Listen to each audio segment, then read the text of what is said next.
Vamos tentar agora responder a seguinte pergunta: quais são os IDs e nomes de todos os vendedores do sistema? Vamos ver primeiro quais são os dados que nós temos para responder essa pergunta. Em primeiro lugar, nós temos a tabela de usuários, que tem ID, nome, e-mail e idade de cada usuário do sistema.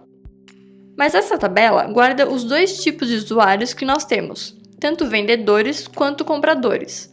Dado um usuário qualquer da tabela, ele pode ser apenas um comprador, apenas um vendedor ou tanto um vendedor quanto um comprador. Isso é porque o nosso sistema é como se fosse o Mercado Livre, em que uma mesma pessoa pode comprar ou vender produtos. Então, apenas essa tabela não vai nos dar a resposta. Nós temos os nomes de todos os usuários, o que é bom, mas nós não sabemos quais deles são os vendedores. Por outro lado, nós temos a tabela de produtos que estão à venda. Aqui nós temos para cada produto o ID do vendedor. Portanto, se nós pegarmos os valores da coluna Seller ID, teremos os IDs de todos os vendedores, o que também é bom, mas vai ficar faltando o nome desses vendedores, que é uma informação que está na tabela de usuários. Portanto, apenas essa tabela sozinha também não vai ser suficiente. O que nós vamos precisar fazer é usar o operador join para obter dados tanto da tabela de produtos quanto da tabela de usuários.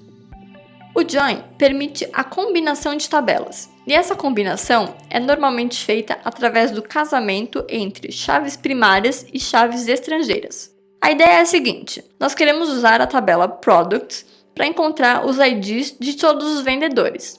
Então, nós usamos esses IDs, que são chaves primárias da tabela de usuários, para encontrar o nome de cada vendedor, e então montar o resultado final, que é uma tabela com duas colunas, ID e nome de cada vendedor. A nossa estratégia será a seguinte: primeiro, vamos usar o join para montar uma grande tabela, que será o produto cartesiano da tabela de produtos com a tabela de usuários, ou seja, será a combinação de todas as linhas da tabela Products com todas as linhas da tabela Users. Nós vamos ver como fazer isso. Depois, vamos filtrar as linhas dessa tabela enorme e escolher apenas as linhas que estiverem certas, usando chaves estrangeiras e chaves primárias. Finalmente, nós selecionamos as colunas ID e nome, que são as informações que nós queremos. O primeiro passo é o produto cartesiano. Nós pegamos uma linha da tabela de produtos e combinamos essa linha com cada linha da tabela de usuário. Depois, nós passamos para a segunda linha da tabela de produtos e fazemos a mesma coisa. E assim por diante, até a última linha da tabela de produtos com cada linha da tabela de usuários. Como a tabela de produtos tem 6 linhas e 4 colunas, e a tabela de usuários também tem 6 linhas e 4 colunas, a tabela final do produto cartesiano vai ter 36 linhas e 8 colunas. De maneira geral, a tabela final de um produto cartesiano entre duas tabelas vai ter a multiplicação do número de linhas e a soma do número de colunas. O segundo passo é filtrar essas linhas, porque muitas delas simplesmente não fazem sentido. Nós estamos tentando casar os produtos com os seus vendedores. Então, por exemplo, aqui nós temos 6 linhas que vieram do produto 1, cujo vendedor tem ID 23, porque esse é o valor da coluna Seller ID. O vendedor desse produto é o Murilo Nunes, que é o usuário que tem o ID 23. As outras linhas do produto cartesiano que vieram dessa linha de produtos podem ser descartadas. Por exemplo, não faria sentido dizer que essa calculadora é vendida pela Ana Cláudia, porque o Seller ID indica que o ID do vendedor é 23 e a Ana Cláudia tem ID 6. Ou seja, nós queremos apenas as linhas em que a coluna Seller ID, que veio da tabela Products, é igual à coluna ID, que veio da tabela Users, o que se escreve dessa forma: products.sellerID é igual a users.id. Com esse filtro, nós vamos ficar com apenas 6 linhas, uma linha para cada produto, juntamente com as informações do vendedor daquele produto. O próximo passo é a seleção das colunas que nós queremos. A pergunta inicial pedia os IDs e nomes dos vendedores. Portanto, dessas 8 colunas, nós vamos usar o Select para selecionar apenas o ID e o nome de cada vendedor. Nessa tabela grande, nós temos duas colunas chamadas ID, porque cada tabela tinha uma coluna chamada ID. Por isso, no Select, nós colocamos nome da tabela original, ponto, nome da coluna, para não ficar nenhuma dúvida sobre qual é a coluna ID que nós queremos no resultado final.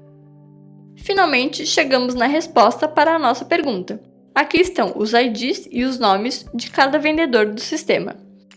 O que você acha desse resultado? Parece tudo certo?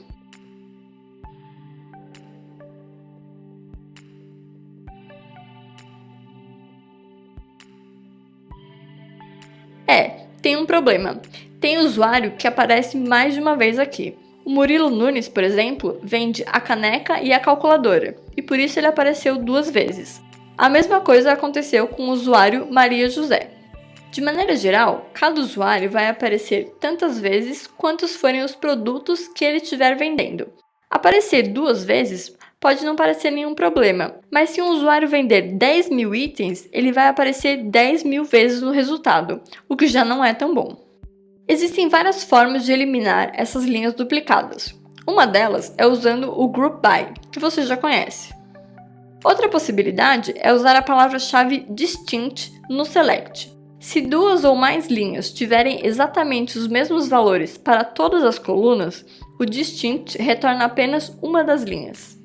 Agora, nós já temos todos os elementos necessários para responder à pergunta inicial.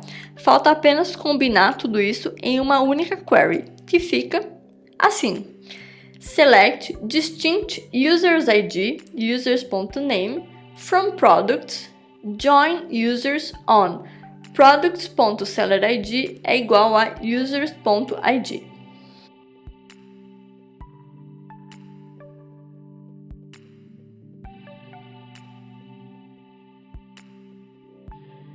Em uma query, cada join é composto pelo nome da tabela que nós estamos acrescentando, que nesse caso é users, e pelo on, que especifica com quais colunas de cada uma das tabelas nós queremos que exista um casamento de valores. O join pode aparecer mais de uma vez na mesma query. Se nós quisermos obter dados que estão em 3 tabelas diferentes, por exemplo, vamos precisar usar 2 joins, e assim por diante. Aqui, nós vimos como usar o chamado Inner Join, que é o join mais comum, mas existem outros tipos de joins, embora a ideia básica por trás seja sempre a mesma. Existe o Cross Join, que é usado para obter o produto cartesiano de 2 tabelas, e existem Outer Joins, que são usados para especificar o que fazer com linhas de uma tabela que ficam sobrando depois que nós aplicamos o ON. Existem 3 tipos de Outer Join: Right, Left e Full. Você vai conhecer mais sobre Outer Joins durante os exercícios. Vamos ver como usar o Join para responder uma pergunta diferente. Nós queremos saber agora quais são os nomes de todos os produtos junto com os nomes das categorias desses produtos. Para responder essa pergunta, nós vamos precisar consultar 2 tabelas, porque o título de um produto fica na tabela Products e o nome de uma categoria fica na tabela Categories. Na tabela de produtos, então, nós temos o título de cada produto. Legal. E na tabela de categorias, nós temos os títulos das categorias. Para responder a pergunta, o join é muito parecido. O que muda é o casamento de valores que nós queremos fazer. Agora, nós queremos casar o valor da coluna Category ID, que está na tabela de Products, com o valor ID, que está na tabela Categories. Então, a primeira coisa que nós podemos fazer é, partindo daquela query original, select asterisco from products, fazer um join com a tabela de categorias. Join categories. Essa query intermediária é válida e ela retorna aquela tabela grande que nós vimos como formar, que é o produto cartesiano, ou seja, a combinação de todas as linhas de uma tabela com todas as linhas de outra tabela. Aqui existem linhas que não são válidas, então agora nós vamos adicionar o on para filtrar e ficar só com as linhas válidas. Nesse caso, o filtro vai ser o casamento da coluna Category ID, que vem da tabela de Products, com a coluna ID da tabela de categories. Então é categories.id. Agora sim, nós eliminamos as linhas inválidas e ficamos apenas com as linhas que mostram cada produto com as informações da sua categoria. Finalmente, nós podemos voltar no começo da query e alterar o select para pegar apenas as colunas que nós precisamos. Então, se nós quisermos apenas os títulos dos produtos e os nomes das categorias, podemos fazer select title, name, e esse é o resultado. Aqui, nós não precisamos colocar o nome da tabela, ponto, o nome da coluna no select, porque só existe uma coluna chamada title e uma coluna chamada name, então não tem ambiguidade. Mas se nós quiséssemos ser mais explícitos, seria possível fazer isso. Então a query mais completa ficaria select products.title e categories.name.